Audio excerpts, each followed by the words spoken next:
Comienza el año 1979 con una jovencísima Constitución recién aprobada. En Jaén, la Lotería del Niño deja 1.100 millones de las antiguas pesetas, con el número 54.772, vendido en la capital, Martos, Cazorla, La Carolina, Porcuna y Beas de Segura. La administración número 2 de la Plaza de la Constitución dio alegría a algunos jiennenses. Era una época en la que la cabalgata de Reyes Magos costaba al consistorio 1.100.000 pesetas y tenía hasta Mazinger Z.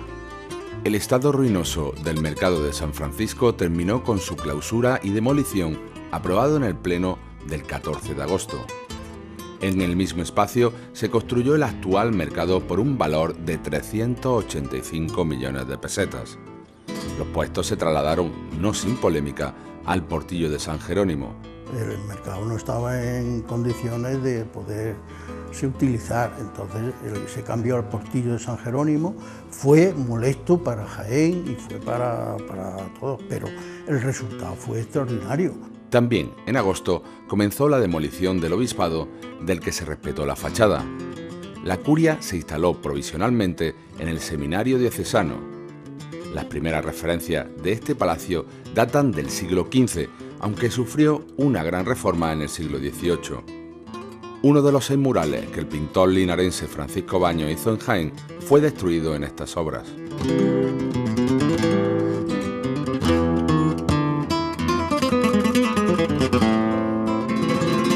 Dentro de la política se mascaba el ambiente electoral.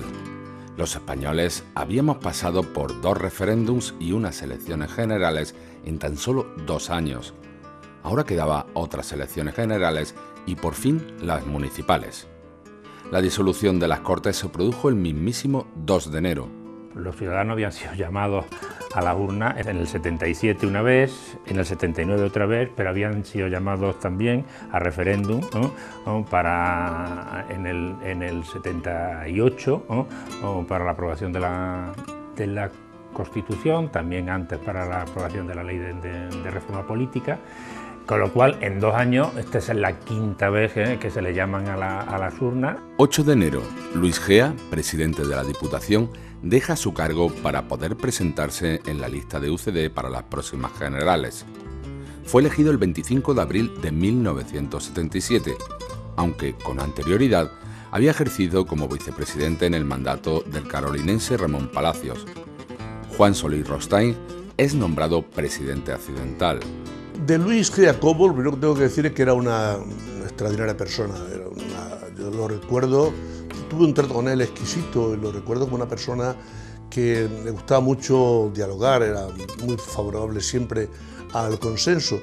Incluso en esos momentos todavía de la transición, donde se produjeron tantísimos cambios, pues yo creo que él vio la posibilidad, porque yo creo que sabía a ciencia cierta que la presidencia de la Diputación difícilmente en el futuro podía ser para él. Y entonces lo que hizo fue tratar de buscarse una salida política. 10 de enero.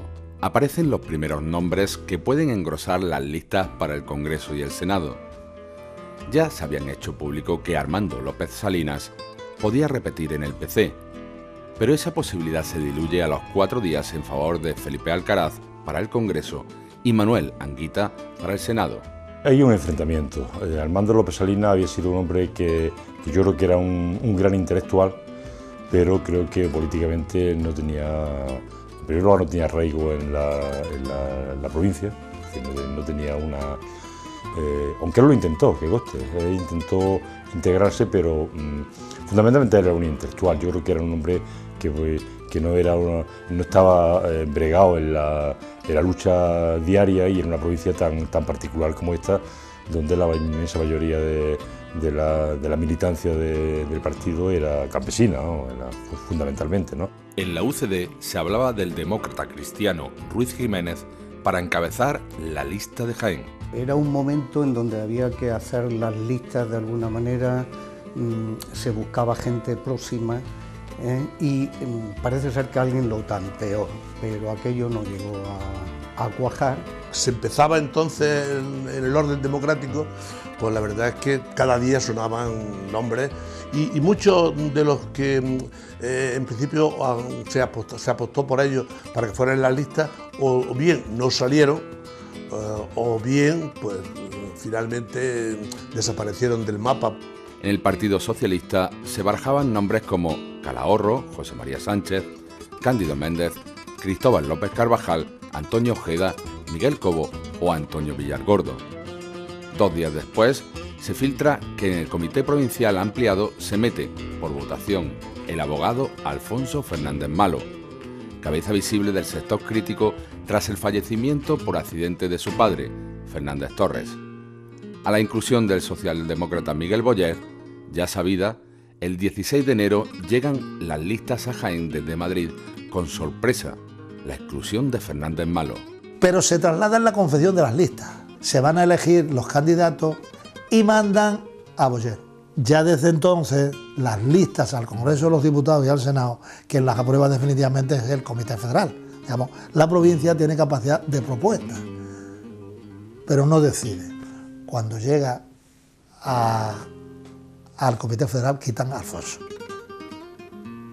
Y ahí se provoca el cisma. Primero Guerra nos pidió que introdujéramos a alguien en las listas de número 4 para salir, que después no salía, ¿no? Después no salió, pero los cálculos que teníamos era así, que era Pablo Recia. Nos pidió Alfonso Guerra y Pepe Rodríguez de la Borbolla. Nos pidieron que entrara. No lo aceptamos y en el Comité Federal Felipe González nos pidió que había que ubicar a Miguel Boyer. Miguel Boyer tuvo un papel de comparsa, aquí vino unas cuantas veces. Creo que se hospedaba ahí en el Hotel Sagüen. Yo alguna vez desayuné con él, en aquel tiempo, sobre todo. Él se hizo visible sobre todo en la campaña.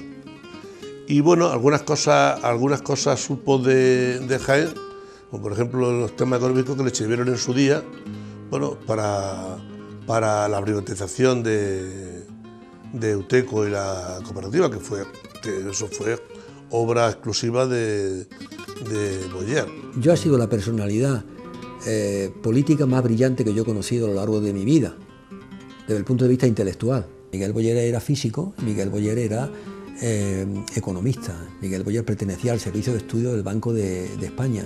Miguel Boyer era un tipo que conocía la literatura clásica en profundidad.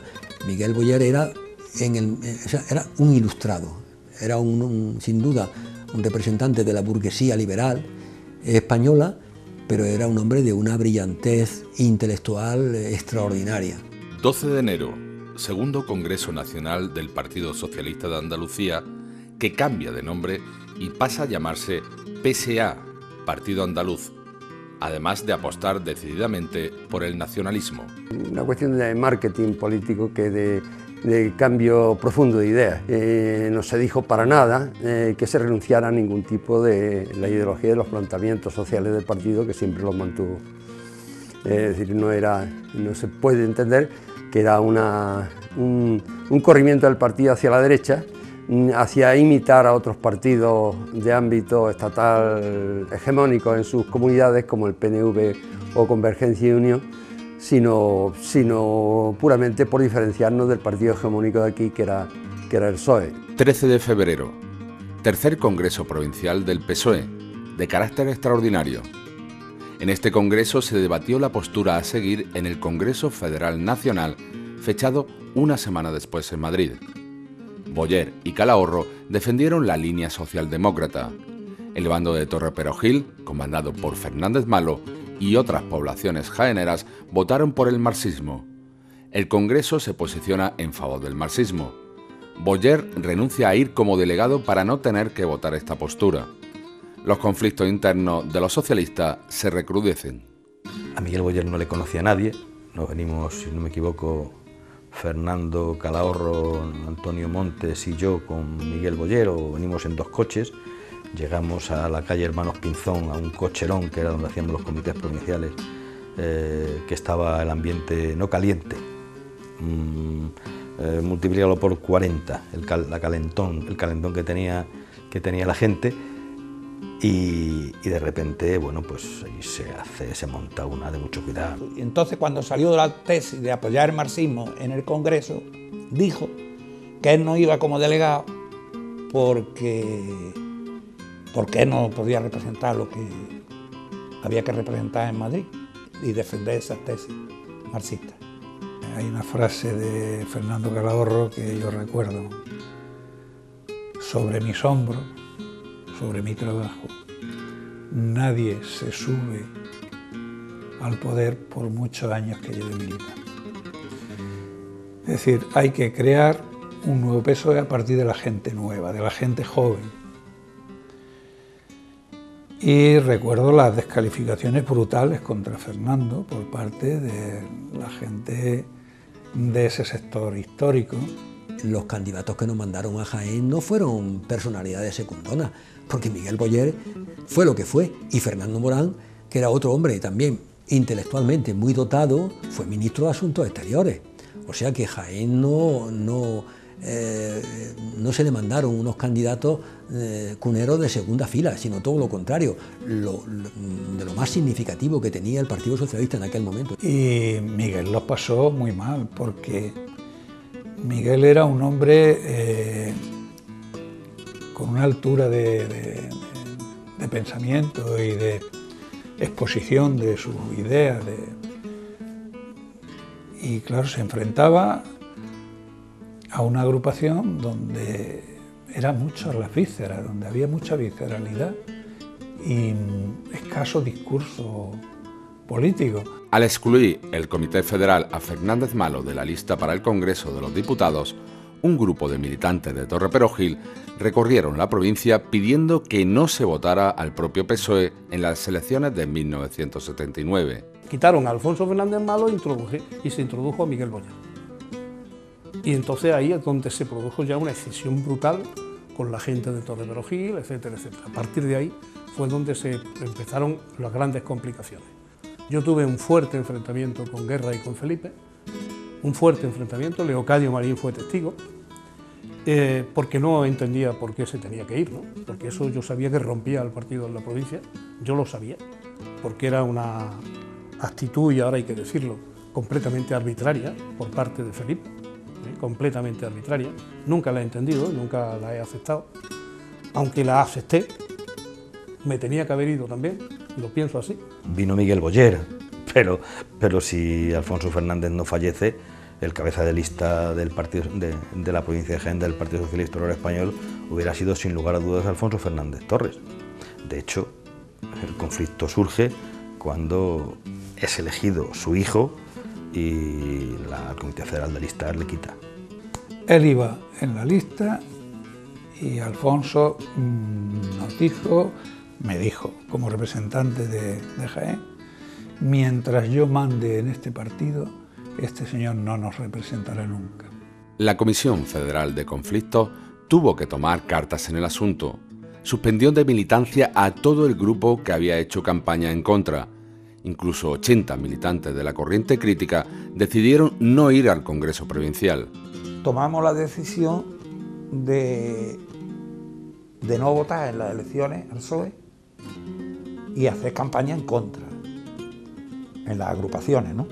Entonces fuimos a muchas agrupaciones a explicarles lo que estaba ocurriendo en el partido, que no había democracia interna, por tanto no podía haber disciplina. La disciplina siempre es una consecuencia de la democracia interna, si no es una dictadura o estamos en el centralismo democrático, con lo cual nunca hemos estado como socialistas. Entonces, la Comisión de Conflictos, y en la Comisión de Conflictos nos meten, creo que fueron 2 años de no poder presentarte, ocupar cargos, de no sé cuánto. Se hacía una salvedad, excepto para los que tenían cargos. Incluso el líder socialista de Linares, Julián Jiménez, quedó excluido de las listas para el Congreso de los Diputados. El teléfono funcionando entre Madrid y Jaén, no discutiendo el asunto de Miguel Boyer, no, sino discutiendo el asunto del que se ha metido en contra de la opinión de Guerra, que es Alfonso Fernández Malo, y el que ha sido marginado en contra de la operación de guerra, que es Julián Jiménez Serrano. Yo tuve una refriegadura con el alcalde de Linares, Julián Jiménez, a quien yo no puse en las listas del Congreso de los Diputados en el año 1979. Y habló con Alfonso Guerra y Alfonso Guerra me llamó a mí. Oye, ¿qué pasa? ¿Por qué no va Julián Jiménez? Digo, Julián Jiménez es un hombre al que yo quiero y respeto muchísimo, pero Julián Jiménez será un magnífico alcalde de Linares. Porque yo, que he estado mucho tiempo de administrador de tabacalera en Linares, yo sé lo que opina la gente de Julián Jiménez y opina muy bien. Y en Madrid, Julián Jiménez va a ser un segunda fila. Como ese va a tener mucho, pero como alcalde no vamos a tener nada más que uno. Digo, déjalo alcalde que vamos a ganar las elecciones. Y me dijo, Alfonso, lo que tú digas se hace. La derecha democrática intentaba hacerse más hueco. En diciembre se coaligaban Acción Ciudadana Liberal de José María de Arediza y el Partido Demócrata Progresista de Alfonso Osorio con Alianza Popular. En enero pasaron a llamarse Coalición Democrática. Se sumaron pequeños partidos de centro y conservadores. Mientras, en la UCD se disparaban los rumores y Landelino Lavilla, que en ese momento era ministro de Justicia, se postula como número 1 en la lista para el Congreso. Lejos de ser un cunero más, se convirtió en un político comprometido con la provincia. Este hombre sí se comprometió fuertemente con Jaén. Siendo presidente del Congreso de los Diputados, porque él era presidente del Congreso de los Diputados durante su etapa de diputado electo por la provincia de Jaén, raro era el fin de semana que no se venía a recorrer la provincia, siempre acompañado de su esposa Juanita, se preocupaba mucho de los temas de los pueblos, por lo menos teóricamente. Consiguió uno de los logros de Landelino Lavilla fue que montaran el famoso Platanito, que era el tren que llevaba un tren directo Jaén-Madrid. Tuvimos varias comidas con él, ¿sí? Que venía afable, que hablaba con todo el mundo, era una persona estupenda y se patrió toda la provincia. Eran las primeras elecciones tras la aprobación de la Constitución y, claro, se pretendía por parte de la UCD ganar, consolidarse y empezar a desarrollar las leyes. Entonces, en principio, era el típico paracaidista, o sea, el típico número 1 que te imponen desde la dirección nacional del partido. Aunque luego Landelino fue un jaenero más y de luego era constante los viajes que hacía a Jaén y bueno, la implicación con Jaén fue tremenda, ¿no? 25 de enero se convocan elecciones municipales en el marco de la nueva Constitución. Desde 1977 se llevaba hablando de este relevo. La mayoría de alcaldes continuaban desde el régimen anterior, pero no ofrecieron problemas de peso y se dedicaron a gestionar sus municipios sin meterse en política. Todavía seguía de alcalde de Jaén Antonio Herrera desde diciembre de 1973. En las elecciones generales se presentaron por la provincia 15 candidaturas, quedando Falange Española Auténtica excluida. Se jugaban 7 sillones para el Congreso y 4 para el Senado. Como curiosidad, se presentó el PSOE histórico, una rama marxista del Partido Socialista, pero su resultado fue testimonial. Campaña donde los mítines y la pegada de carteles era, otra vez, la tónica general, pero algo había cambiado y las agrupaciones locales ofrecían cierta infraestructura para que no todo fuera a salto de mata como en las elecciones del 77. Ya era distinto, llegabas a los pueblos y ya había organización, ya los actos eran distintos, tenías una estructura en cada uno de los municipios que te permitía hacer cosas que antes no podía haber hecho en el 77, que eran absolutamente impensables, y en esas elecciones no se nos iba de la cabeza la posibilidad de poder ganarlas. Una organización mucho más efectiva, ¿eh? De hecho, el secretario de organización que teníamos, Félix Martínez Canto, un gran amigo y una magnífica persona, y además un trabajador incansable, él nos hacía unos planning perfectos y claro, todos nos teníamos que preocupar de la intendencia, Nos limitábamos a ir a dar nuestros mítines, a hacer nuestros actos, nuestras reuniones con los militantes, con los simpatizantes, pero el tema de intendencia no lo resolvía él, y eso, claro, es mucha más facilidad para desarrollar la actividad, ¿no? Nos llamaba mucho la atención, era impresionante, y sobre todo era impresionante, lo cual con el tiempo eso ha variado negativamente, el deseo de participación de la gente. El deseo de participación, bueno, había algunos pueblos superaba con creces el 80%. Fíjate que en las primeras elecciones no se sabía el apoyo popular que iba a tener cada partido, por lo tanto, la financiación por los bancos de campaña y todo eso, pues era incierta. Y lo hicimos con una escasez de medios muy grande, y nadie, personas no politizadas sin apoyos exteriores, que se jugaban su patrimonio seguramente exigían avales personales para que se nos prestara dinero, pues no podían correr un riesgo muy grande si no tenían un apoyo internacional como lo tenían otros partidos. Nos sorprendió que, pese a que nos habían dicho que era un pueblo en su inmensa mayoría de izquierda, cuando entramos al salón a dar el meeting, aquello estaba lleno a rebosar. Y nos escucharon con una atención tremenda, pero al terminar yo mi intervención se levantaron y empezaron a cantarme la Internacional. Felipe González visitó Jaén el 16 de febrero para apoyar al que podía ser su ministro de Economía, Miguel Boyer, y de paso también al candidato a la alcaldía, Emilio Arroyo. Congregó a 4.000 personas en la caseta del Condestable a pesar de la división interna. El mitin fue bastante agresivo según la prensa local. Parecía que iba a ganar el PSOE las elecciones, y entonces iba pegando el achuchón definitivo, entonces estaba, digamos, tratando de demoler el tinglado de Suárez, y convencido de que iba a ganar. Entonces estaría ofreciendo en positivo, pero al mismo tiempo atacando claramente a Suárez, desde luego, ¿no? Además, tú sabes cómo acabó esa campaña electoral, con la noche de las ojeras, a las 12 menos 5 del cierre de campaña de la noche. Sale Adolfo Suárez en televisión con una ojera como un demonio, como si fuera a anunciar la muerte de Franco, a decirle que España se jugaba la vida y que esto iba a ser un desastre y que tal y que cual. Y los que estuvimos viendo aquello dijimos, la Virgen ya la hemos perdido. Y efectivamente la habíamos perdido. Landelino Lavilla se pateó también la provincia convocando a sus militantes. También el 21 de febrero volvió Santiago Carrillo a nuestra ciudad con otra visita multitudinaria, aunque bastante menor que las primeras y eufóricas elecciones. Pidió que los socialistas volvieran al PC.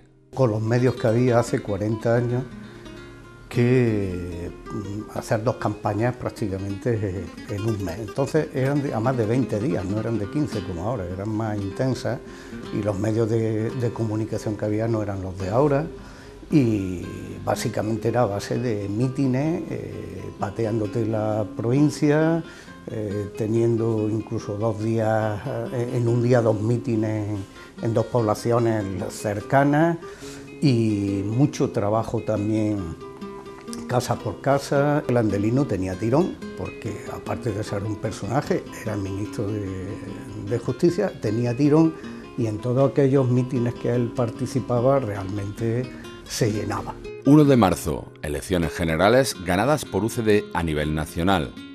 Con un censo de 458.363 electores en la provincia, votaron 332.044. El PSOE ganó las elecciones a nivel provincial. Miguel Boyer, Fernando Calahorro y Manuel Pedregosa fueron elegidos diputados por los socialistas, mientras que Miguel Cobo Martín, Juan Zarría Jareño y Antonio Ojeda son nombrados senadores.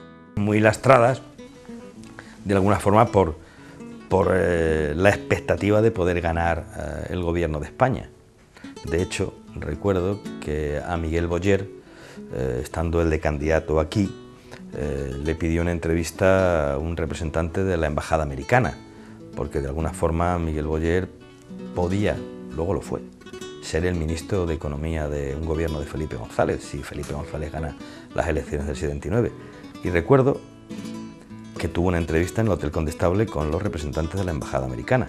Landelino Lavilla, cabeza de lista por la Unión de Centro Democrático, es elegido y el 23 de marzo es nombrado presidente del Congreso de los Diputados. Junto a él, José Sabalete y Julio Aguilar Azañón también entran en el Congreso. Francisco Sánchez Martínez es elegido senador por UCD.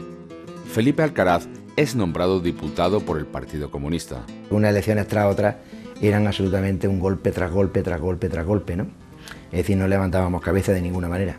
La dirección provincial del PC se vio defraudada a pesar del aumento del número de votos.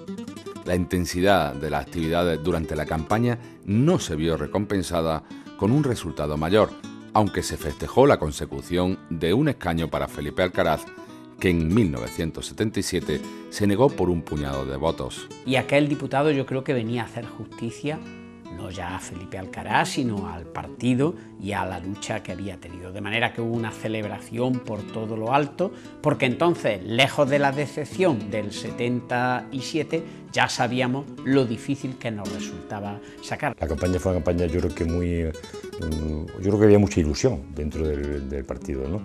Porque es una época en la que el número de militantes había aumentado exponencialmente, ¿no? Es decir, había en una disputa, era curioso en esos años, la disputa con el PSOE, a ver quién de las dos fuerzas tenía mayor número de militantes en cada una de las localidades. El PSOE había una gran ilusión, yo creo que fue una campaña muy importante, muy fuerte, pero aunque salió Felipe Alcaraz de diputado, fue un fracaso porque se esperaba un resultado mucho más importante.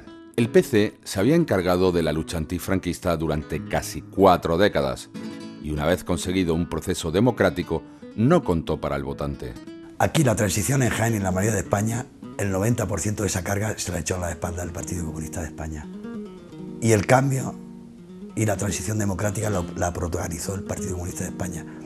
Y eso después, a la hora de o no vendimos bien el mensaje o todavía estaba muy el rollo de que parecía que teníamos rabo y que olíamos a azufre y tal y cual, y nos tendría cierto pánico, cierto miedo la gente y tal, y no nos comimos un jurel, vamos, para lo que pensábamos, y fue tremendo. El índice de afiliación en el Partido Comunista era muy alto. Por eso se constituyó en el mismo año y dentro de un congreso extraordinario el Partido Comunista de Andalucía, partiendo íntegramente desde el PC. A partir de aquí se fue desgranando en una crisis silenciosa. El Partido Comunista empezó a sufrir escisiones fuertes, el Partido Comunista de los Pueblos de España, con Ignacio Gallego, el Partido Comunista reconstituido, en fin, un reguero de una sangría de militantes que se van perdiendo y sobre todo, más que lo que se van perdiendo, ¿qué es lo que pasa aquí en Jaén? Cuando llegamos al año 78, cuando ya se hacen las primeras elecciones, 79, primeras elecciones puramente democráticas, todo este tinglado del movimiento estudiantil, digamos, se paraliza, o sea, desaparece. Todos ellos paralizaron su actividad investigativa en función de la política. En el 79 parece que es como si le hubieran dado un aviso, cada uno vuelve a su actividad puramente docente e investigativa y los alumnos terminan su ciclo de estudios en Granada, en Jaén, y se van a Granada, allí continúan su militancia comunista, pero en Jaén ya se amortiguan las cosas. En esa época se está empezando a plantear el tema de la autonomía de Andalucía y parecía que era bastante... y el Partido Comunista, hay que decir que era un partido muy autonomista. Lo que es el camino que desembocaba en la autonomía, que desembocó al final en la autonomía de Andalucía, fue el mismo camino que recorrió el Partido Comunista, ¿no? Y además fue una cosa asumida, yo creo que íntegramente por el partido. Yo no recuerdo que hubiese excepciones a ese interés en crear una estructura autónoma, ¿no? También los resultados electorales para Alianza Popular fueron un desastre, a pesar de la coalición democrática junto a Acción Ciudadana Liberal de José María de Areliza y el Partido Demócrata Progresista de Alfonso Osorio. Incluso al día siguiente, en la sede de Alianza Popular, se pensó en tirar la toalla. Y por la mañana dijo, bueno, ¿qué hacemos? ¿Disolvemos? ¿Cerramos la puerta, pagamos lo que tengamos que pagar y nos marchamos? ¿O nos quedamos? Y entre todos decidimos quedarnos y tirar para adelante. Y esa fue nuestra gran decisión. Al ser un partido centrado en la figura de Manuel Fraga, este estuvo a punto de dimitir y hacer desaparecer a P. Se presentó la posibilidad de no participar tan siquiera en las municipales. Alianza Popular estaba en una crisis existencial. parece ser que el partido otra vez iba a tener, si no un gran éxito, por lo menos una recuperación importante. No solo ha sucedido eso, sino que UCD volvió a ganar y Alianza Popular volvió a bajar. A partir de 1979, Alianza Popular fue reorganizando su partido. La crisis y desmembración de la Unión de Centro Democrático también benefició al relanzamiento. En la provincia fue necesaria una nueva Junta Provincial para la reconstrucción. Quedó comandada por el carolinense José Rodríguez como presidente, Felipe Olla como vicepresidente y Gabino Puche como secretario general. Toda esa euforia desaparece y el partido se queda reducido a la nada, no solamente en votos, sino en militantes. Es decir, que el desastre electoral ya segundo del 79 prácticamente no queda nadie. Vamos, nadie. Entiéndeme. Conocidos, nadie. Solamente queda Miguel Sánchez y Pepe Rodríguez, que vivía en la Carolina, y yo digo de los conocidos. Luego gente, bueno, pues sí quedaron militantes quedaron algunos militantes de base que no les afectó el tema y que decidieron tirar para adelante. Entonces fue cuando Miguel propuso que a los militantes que quedaron organizar un congreso. Organizamos un congreso, se presentó Pepe Rodríguez de presidente y yo de secretario, y así fue como iniciamos la andadura ya desde el 79, desde la nada, pues hasta nuestros días. En Nacional, UCD obtuvo 168 diputados que le permitían una mayoría simple. El PSOE, con 800.000 votos menos, consiguió 121 diputados. Le siguió el PC con 23 y Coalición Democrática con 10. Sorprendente fue el resultado del PSA, que sacó 5 escaños al Congreso de los Diputados, en lo que significó su punto más alto. Supuso el gran éxito del partido del PSA, Partido Andaluz, lo llamaremos como se llamaba oficialmente en cada momento. Se consiguieron 5 diputados, 2 por Cádiz, 2 por Sevilla y 1 por Málaga. No se sabía que iba a salir. Y luego se hizo un planteamiento más nacionalista que tuvo éxito, más diferenciado, más el único partido de evidencia andaluza, estrictamente andaluza. Es decir, los máximos dirigentes del partido estaban aquí frente a los demás partidos. Y eso tuvo su éxito. Sacamos 5 diputados, no esperábamos tanto y desde luego no los esperaba nadie. En Jaén Capital votó el 76,05% de los votantes. UCD sacó 17.994 votos. PSOE 12.858, PC 4.740, Coalición Democrática 3.178 y el Partido Socialista de Andalucía 2.733. Era un síntoma, un anuncio de lo que podía ocurrir cuando al mes siguiente se celebraran los comicios municipales, como así fue. Las elecciones de 1977 habían servido para redactar e impulsar una constitución que abarcara lo más posible a todos los españoles. 2 años después, se vuelve a las urnas para votar a unos representantes que ya iban a gobernar. La democracia todavía era balbuceante, pero también era imparable.